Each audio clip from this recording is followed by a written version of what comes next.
우아한 방어. 면역계와 생명의 축제 2부에서 면역계와 생명의 축제. 새와개, 불가사리, 마법의 탄환. 면역계라는 것이 딱 한 마리에서 시작되어 조정해도 이상하지 않은 사례가 하나 있다. 16세기 말 이탈리아 북부의 파도바 대학에서 아크아텐테 출신으로 뭐든 잘나 보이게 좋아하는 파브리치우스라는 한 젊은 연구원이 있었다. 그는 눈이나 귀, 동물의 태아 등은 물론 가끔은 인추도 해보였다. 하지만 역사가 그를 기억하는 것은 닭 한 마리 때문이다. 어느 날 피브리치우스는 닭을 해부하다가 꼬리에 이상한 부분이 있다는 것을 발견했다. 주머니처럼 생긴 장기였는데 피브리치우스는 이것을 윤활 주머니라고 불렀다. 이 브루사와 근대에 등장한 단어 훌스는 어원이 같다. 이후에 그 장기는 피브리치우스의 윤활 주머니가 되었다. 이 윤활 주머니는 쓸모가 없어 보였다. 대체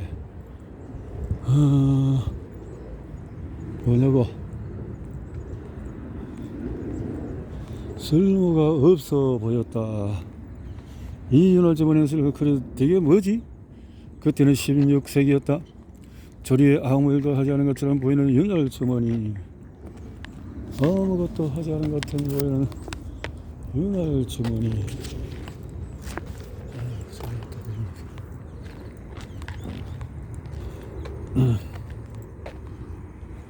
윤활 주머니가 우리의 생애를 이해할 수 있는 열쇠를 쥐고 있다고 말한다면 피브리치우스가 믿었을까? 그의 단순한 관절이 언제 지생 같은 수백만 명의 생명을 구할 것이라는 사실을 알았을까? 이처럼 관련이 없어 보이는 다른 소수의 발견 역시 면역기를 이해하는 토대를 구축하는 데 도움을 주었다. 역사적으로 중요한 수술에 관한 기록에는 1622년 7월 23일 가스파레 아셀리라는 한 이탈리아의 과학자가 살아있는 통통한 개 한 마리를 해부했다는 이야기가 나온다. 아셀리는 위장에서 우윳빛 혈관을 발견했다. 위장에서? 이는 순환계에서 붉은 피가 흐른다는 상식과 달랐다. 이러한 우윳빛 혈관에는 붉은 피 대신에 하얀 피가 흐르는 것처럼 보였다. 아셀리의 해부와 함께 역사상 림프광이라고 불리는 탐구의 시기가 시작이 됐다. 림프광은 그렇지. 림프라는 책에 대해서 그 색을 보고 나니까 검은색이 아니고 그렇다는 거죠. 림프색이.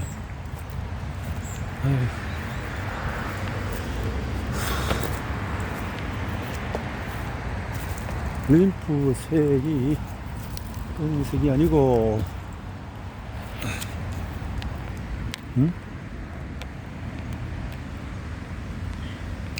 1882년 여름에 일리아 메츠니코프는 시칠리아 북동부에서 현미경을 들여다보았다. 메츠니코프는 오데사 출신의 동물학자로 러시아의 사회 분위기가 심상치 않아서 누이와 그 가족이 사는 이탈리아에 와 있었다. 러시아 제국에서 유대인 농장주에 대한 정부와 농민의 박해는 더욱 심화되고 있었다. 그래도 어느 날 농민들이 한 농장주를 살해한 사건이 일어났다. 유대인 메츠니코프는 현미경을 가지고 시칠리아로 넘어갔고 그곳에서 뜻밖의 형을 마주쳤다. 과학자로서의 삶에 큰 사건이 일어났다고 말한다. 파브리치우스는 이름이 닭의 윤활 주머니와 때려야 뗄 수 없는 관. 자, 이렇게 생겼다는 거죠.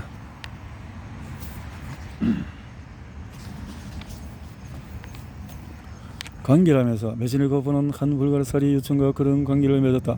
불가사리 요청은 메츠니코프의 위대한 발견을 매개체했다.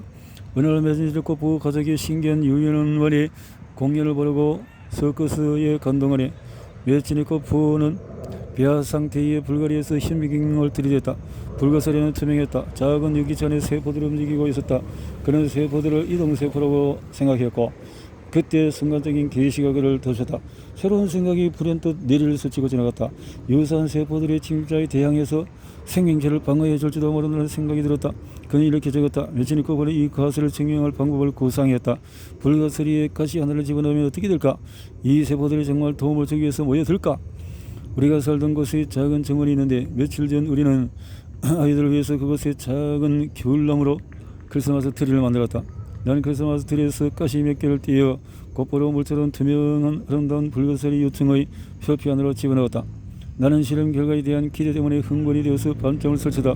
다음날 아침 일찍 실험이 완전히 성공했다는 사실을 확인했다. 정말로 한 무더기의 이동 세포들이 가시 주위로 몰려와 있었다. 그 세포들은 손상되거나 문제가 발생한 조직을 먹어치우고 있는 것 같았다. 가시 주위로. 그래서 가시들이 들어와 있어도 그 가시들을 집어먹어 치운다 이 말인데요. 그 실험은 식세포 이론의 기반을 형성했고 나는 그 이론의 발전을 위해서 25년의 삶을 바쳤다. 식세포 라는 단어는 그래서 메르치니코프가 이렇게 말했다는 거죠. 식세포 파고사이트라는 단어는 그리스에서 유래한 것으로 대략 세포를 먹어치우는 것이라는 뜻이다. 식세포 작용은 세포를 먹어치우는 과정이다. 축하합니다. 이 책을 읽고 계신 여러분, 가끔 사람을 미치게 할 뿐만 아니라 뭔 소리인지 모를 면역 용어를 처음 소개받으셨습니다. 과학자들의 메치니코프의 이론을 완전히 수용하는 데는 몇 년이 걸렸다. 메치니코프 전기를 쓴 그의 누나는 남동생의 이론을 우아한 글로 남겼다. 이 매우 간단한 실험이 메치니코프에게서 떠오른 고름이 형성되는 과정에서 나타나는 현상과 아주 유사했기 때문이라고 그녀는 썼다. 세포가 소멸하면 인간을 비롯한 고등동물에서 염증이 나타난다.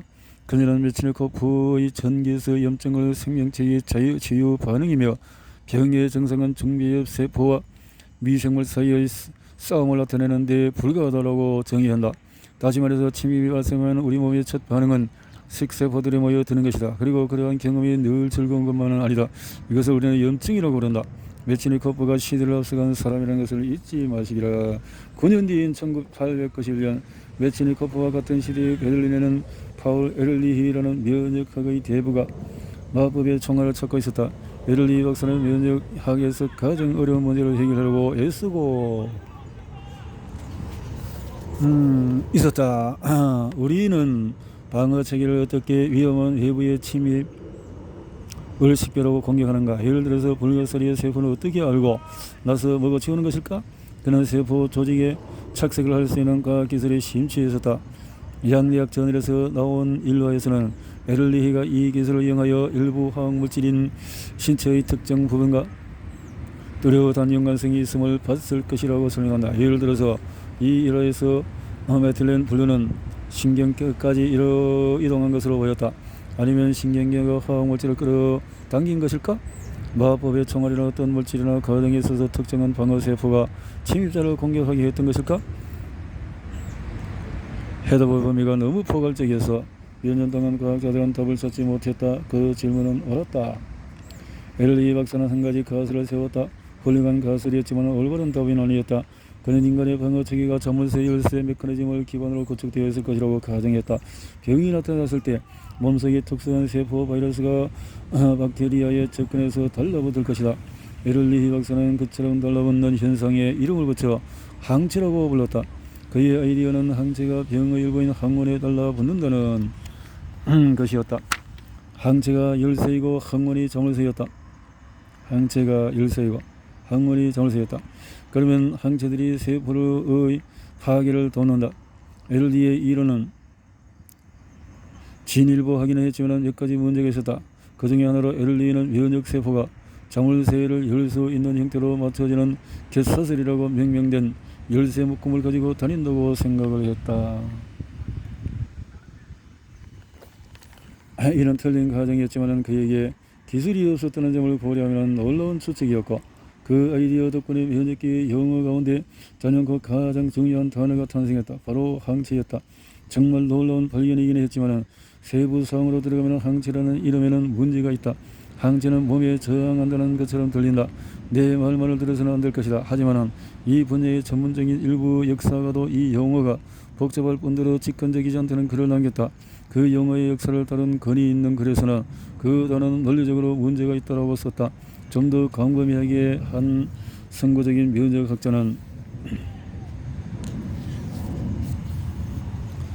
면역계의 복잡한 용어를 설명하면서 다 이해한다는 듯이 크게 웃었다. 용어 문제에 부딪혔거냐. 이 문제는 면역학의 발전을 살리면서 거듭 듣게 될 주제와 일치한다.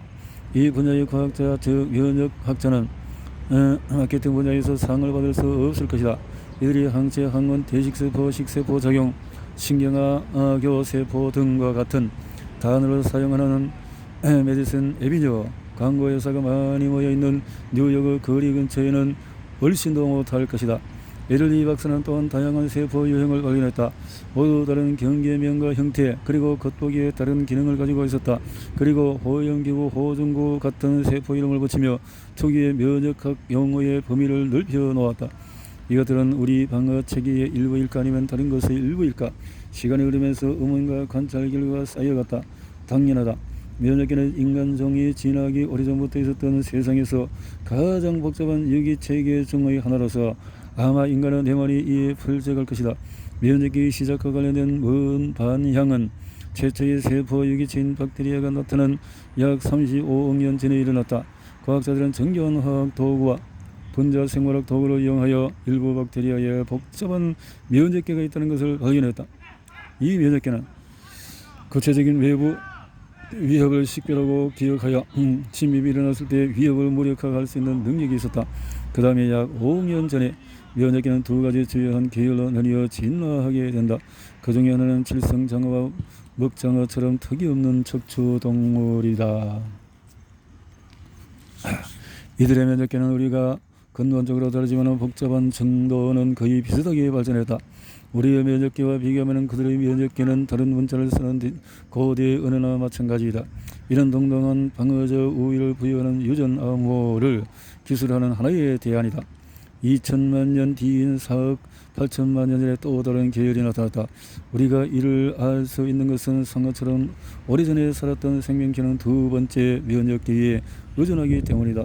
인간 면역 마찬가지다. 아주 근본적인 의미에서 우리는 상어를 비롯한 턱이 있는 척추 동물과 면역 체계가 동일하다. 우리의 면역계가 그랬듯이 오랫동안 존재했다는 사실은 면역계의 힘을 말해준다. 진화에서 오랫동안 미끄러지지 않았다는 것은 그만큼 효과가 있었다는 뜻이다.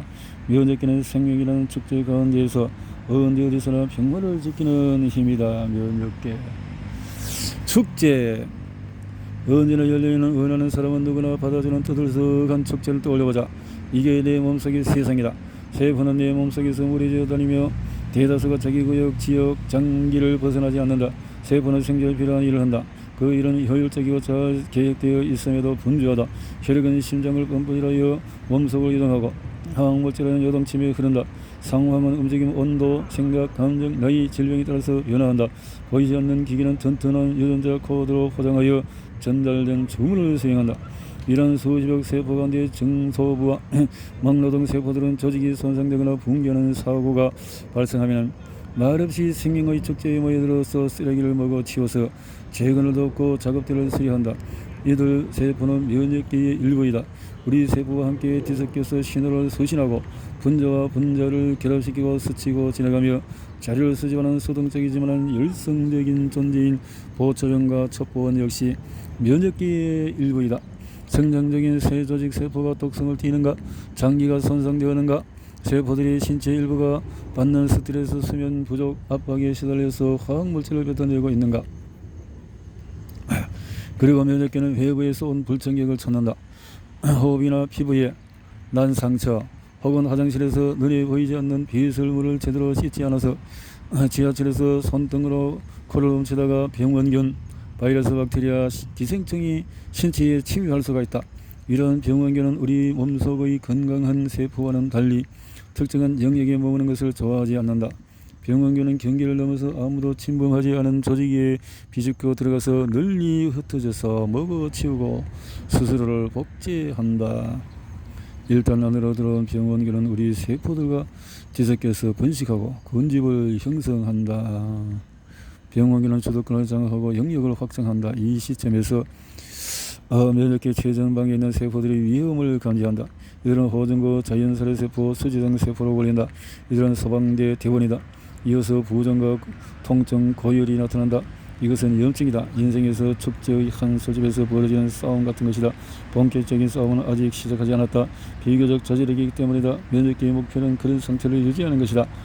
여러 가지 시나리오를 예상해 볼 수 있다. 이를 때문에 면역세포들이 대거 등등해서 감염된 세포를 먹어치우면 염증이 심해진다. 일부 면역세포는 그 과정에서 아군에게 폭경을 해버린다. 또 다른 일부 면역세포는 감염된 세포를 잘라낸 다음에 림프셈이라고 불리는 방어센터로 가져가서 평가를 받는다. 그것에서 감염된 세포의 일부가 지나가는 방어자 무리인 T세포와 B세포에 공유된다. T세포와 B세포는 면역계 최고의 싸움꾼이다. 그들은 실제로 세상에서 가장 효과적인 생물학적인 구조이다. T세포와 B세포가 그렇게 주목받는 이유는 그들이 아주 독특하기 때문이다. 내 몸속에 있는 수십억 개의 T세포와 B세포는 유전자의 기이한 성질을 통해서 매우 특이한 감염을 인지할 수 있게 된다. T세포 혹은 B세포가 악마의 짝 자신의 분신을 발견하면 강력한 방어를 시작한다. 선천적인 반응에 이어서 특별히 훈련받은 방어자를 데려온다. 폭파, 내파, 독가스 공격, 아군의 적군을 먹어 치운다. 기쁜 소식처럼 들리지만 속단하지 말라. 우리 몸의 평화를 지키는 일은 그 자체로 위험하다. 병에 걸린 사람에게 염증은 결코 즐거움을 주는 대상이 아니다. 그리고 우리를 위험에 빠뜨릴 수가 있다. 면역 반응은 피로, 고열, 오한과 몸쓰시는 증상을 동반할 수 있다. 수많은 사람에게 나타나는 과잉 면역 반응은 그 사람에게는 만성질환이다. 이것이 다른 조건이 모두 같을 때 면역기가 무엇보다도 평화 유지를 우선하도록 설계되는 이유이다. 지나친 힘은 끝이 좋지 않다. 사소한 충돌은 상처를 남기고 축제는 중단되고 파티는 불안에 사로잡힌다. 삶의 균형이 무너진다. 균형은 면역기가 마찬가지로 진화로 통하여 살아남은 병원균을 보고 감염 반응을 자제하며 지켜야 하는 불가능에 가까운 선이다. 병원균은 교활하고 폭력적이며 때로는 멍청할 정도로 야만적인 축제의 울청객이다. 병원균은 태어나기 전부터 공격을 시작하고 불쾌하고 어디에나 존재한다. 불청객이다. 아기가 태어나면서 산부인과 병동에 수사를 한다. 철반을 아기 방아선의 제전선인 피부에 구멍을 연다. 위협은 파티에 들어가기 위해서 늘어선 줄에서 적 입이나 코를 통해서 오는 것이 아니다. 위협은 천장을 뚫고 들어온다. 철이 조직에 침입한다. 조직에 박테리아가 없을 가능성이 크지만은 국부적인 반응을 유발하여 세포 사이에 사지상의 공황 상태가 나타날 것이다. 몇 달 뒤 집에 사는 고양이가 아기를 하기지 모른다. 그 고양이가 미생물을 운반할 수도 있다. 비슷한 방식으로 유아용 침대에 내려앉은 모기가 피부에 구멍을 낼지도 모른다. 이럴 때에 순간적으로 동원된 세상에서 가장 복잡한 방어망이 왕성한 활동을 시작한다. 태어난 것이 개발도상국이라면 어머니가 준 물에 기생충이 있을 수도 있다. 기생충이 내장까지 내려가서 자리 잡고 살 수도 있다. 이것은 단순한 시나리오다. 얼마든지 다른 상황을 상상할 수가 있다. 특히 우리를 먹이로 삶아서 삶을 지속해 나가려는 말썽쟁이 병원균의 경우라면 말이다. 독자 여러분에게 악성 병원균과 이로 인한 난관에 대해서 설명하고자 한다. 악성 병원균은 매우 다양하다. 적어도 수천 가지나 된다. 이들은 다양한 형태로 존재하며 다수의 전략과 무기를 보유하고 있다. 나는 악성 병원균의 다양함을 상상할 때 영화 스타워즈에서 한 솔로가 모스 아이슬리 술집에서 한 현상금 사냥꾼과 싸우는 장면을 떠올린다. 내가공처럼 생긴 관악기 밴드 연주자들, 원뿔 모양의 뿔이 달린 고릴라처럼 생긴 외계인, 가시로 뒤덮인 초록 긴 생머리 현상금 사냥꾼 등 기이한 외모의 범죄자들이 술집을 가득 메우고 있다. 이들은 연쇄 살인범이자 자살 특공대이다. 에볼라 바이러스, 포도성 고견, 조류독감, 페이론 바이러스, 박테리아, 메독스피로 헤타, 천연두 바이러스, 폴리오 바이러스 등이다. 질병을 일으키는 물질을 통칭하여 병원균을 간다. 바이러스와 박테리아를 병원균이라고 하고 싶지만은, 그리고 일부 병원균은 바이러스와 박테리아이지만 모든 병원이 바이러스와 박테리아는 아니다. 수백 개의 박테리아가 우리 몸을 해치지 않으며 우리 몸속에 살고 있다. 사실 그것들의 1%만으로도 몸을 아프게 할 수 있다는 예측을 본 적이 있다. 그리고 이 순간에 당신의 몸속에 암이 존재할 확률이 아주 높지만 본질적으로 그들은 무해하다. 모든 이야기가 그렇듯이 나쁜 것과 무관심해서 좋은 것을 구별하기는 쉽지가 않다. 그럼에도 위험은 방치하면 무자비해진다. 먼저 박테리아에 대해서 알아보자. 박테리아는 35억 년 전에 나타난 최초의 생명체일 가능성이 크다.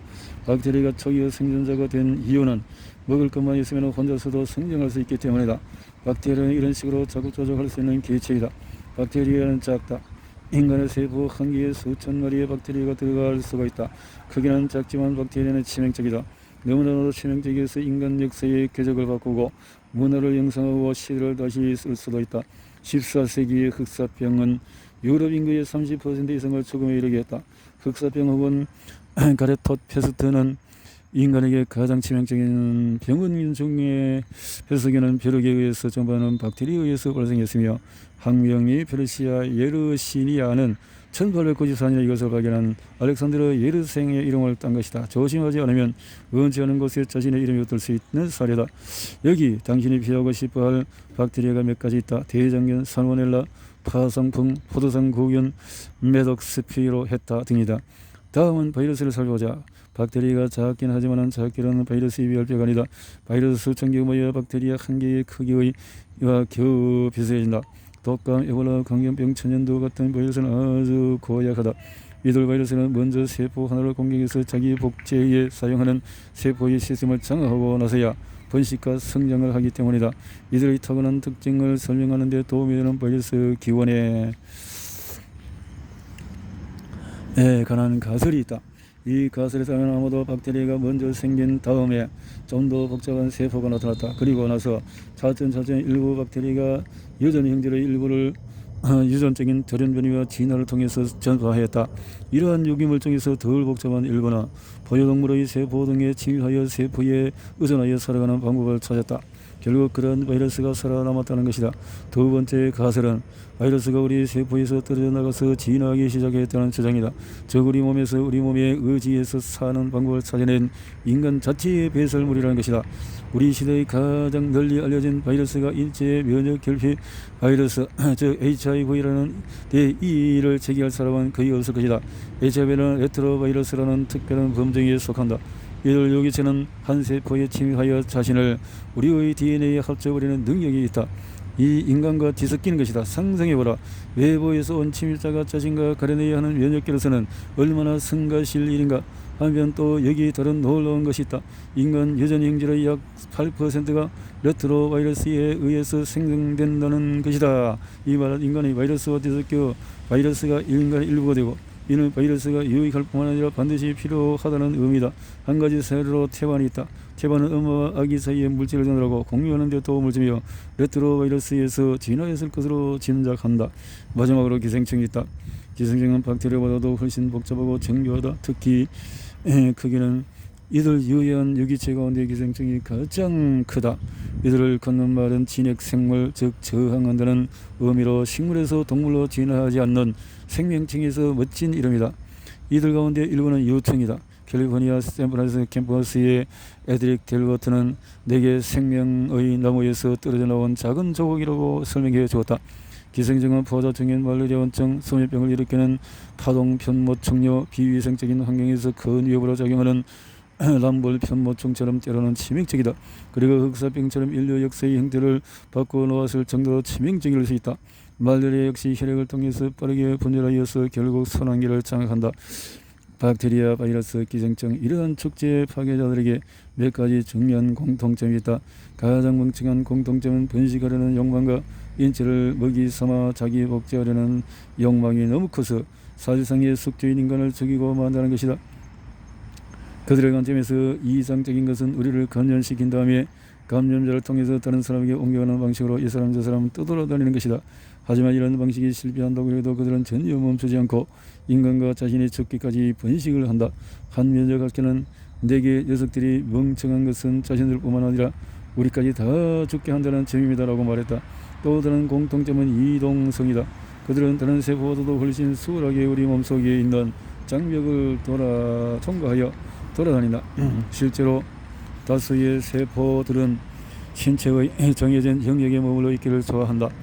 병원균은 장벽을 뚫고 지나다닌다. 예를 들어서 박테리아는 편모라고 하는 작은 꼬리가 달려 있는데 작은 모터처럼 폭발적인 속도를 낼 수가 있다. 가련 음식물과 함께 삼켜진 살모넬라균은 이런 추진력을 이용하여 소화기관을 관통하여 몸속으로 들어갈 수 있다. 이 박테리아는 침투하기 위해서 태어난 것이다. 다음은 아주 중요한 내용으로 바로 이들 유기체가 매우 가변적이라는 것이다. 박테리아와 바이러스는 아주 빠르게 복제한다. 박테리아는 20분 혹은 30분마다 그 수가 증가한다. 일부 바이러스는 이보다 빠르게 증가한다. 번식할 때마다 변화와 드러멸이 그리고 인체가 대처법을 이미 숙지한 박테리아나 바이러스의 유전자 염기 서열을 아직 대처법을 모르는 바이러스나 박테리아 유전자 염기 서열로 바꿀 수 있는 기회가 생긴다. 인간은 생식 주기에 따라서 대략 20년마다 새로운 세계대가 등장한다. 그토록 빠른 승리할 가망은 없을 것이다.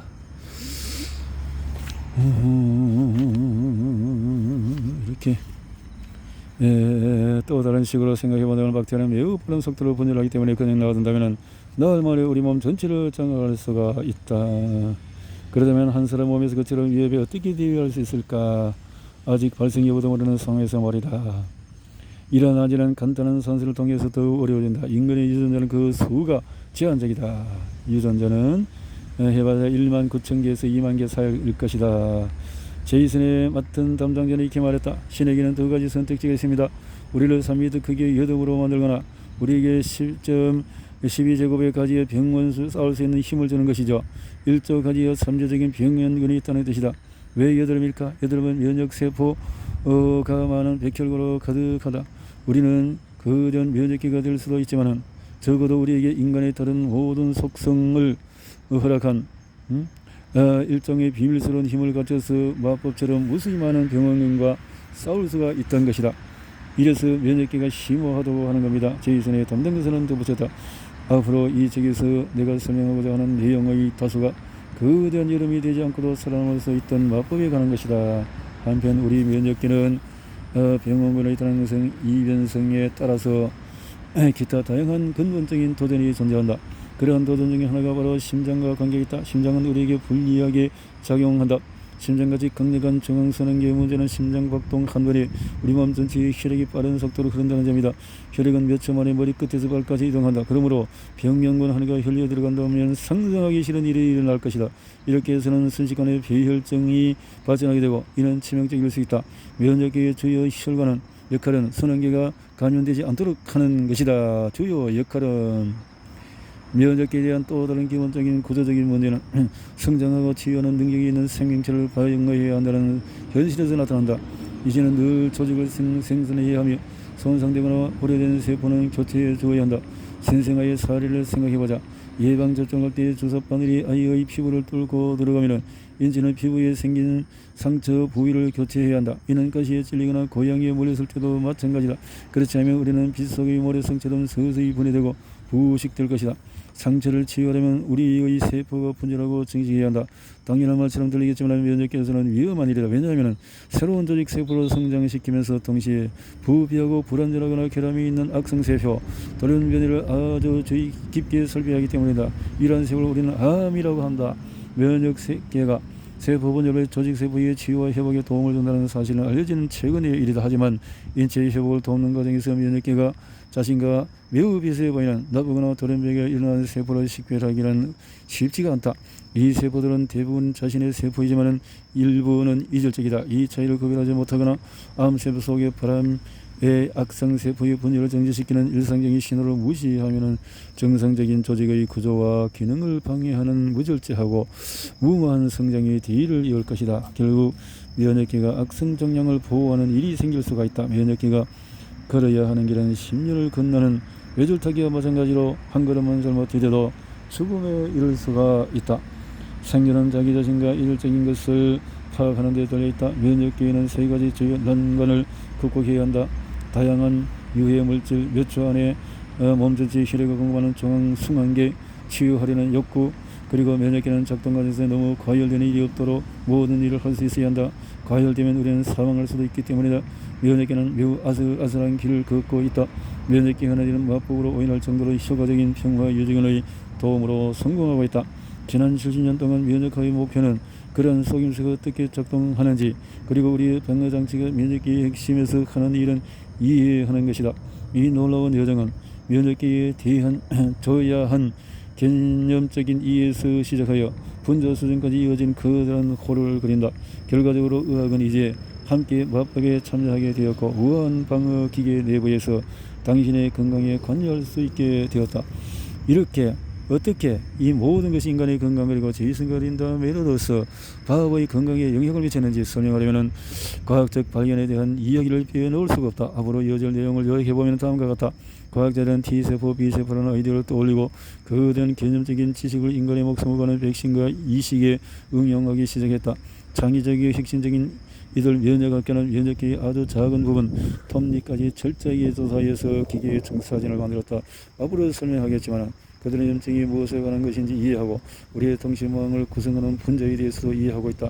인간의 면역세포를 복제하여 의약품을 만드는 것처럼 과학적 발전은 또 다른 실용적인 단계를 소환하여 또 뒤이어서 또 다른 과학적인 도약을 불러올 것이다. 불과 몇 년 전에도 있었던 두 번째 면역계의 발견처럼 말이다. 면역학 학자를 탐험하거나 황금 양태를 찾아서 모험을 또는 아르고 원정대에 비유할 수도 있을 것이다. 더 멀리 더 깊이 그들이 해안과 육지에 닿아서 과거 개념의 이론 넘어 구체적인 부분에 다가갈수록 우리는 더 건강해지고 오래 살게 된다. 그들의 발견은 수억 명의 목숨을 구했고 바로 지금은 우리의 건강과 삶에 지대한 영향을 미치고 있다. 그러면 알아보는 여정을 영국 어느 학관에서 시작을 해보겠다 이 말인데요.